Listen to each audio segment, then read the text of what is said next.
Over the past few weeks, I've been printing a lot on my, old now, Elegoo Mars 3 Pro, and I was getting some very inconsistent results.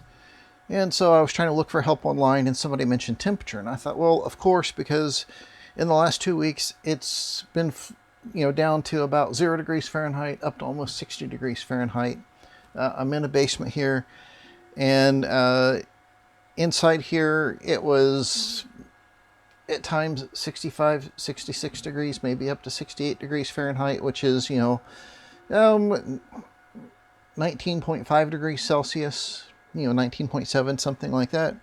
A little cool for the resin. And with the temperature being inconsistent, you don't get consistent results. So I got out a seedling heat mat, which I have for heating up a tub of liquid for retrobriting. This is the controller for that up here. It's set to 25 degrees C. You can see this wire coming down here. I've got the temperature sensor stuck on the outside of the case.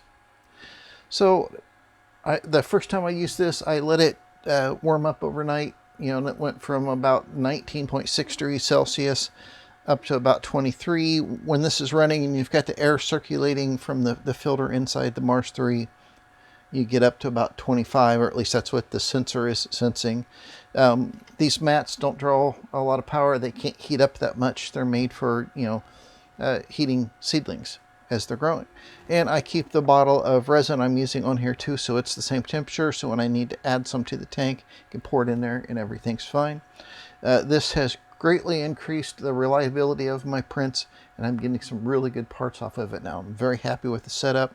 Of course, your newer, fancier printers have a heated tank, but if you've got an older unit like this, and a less expensive unit, you can spend $20 on a heat mat with controller, and you're ready to go.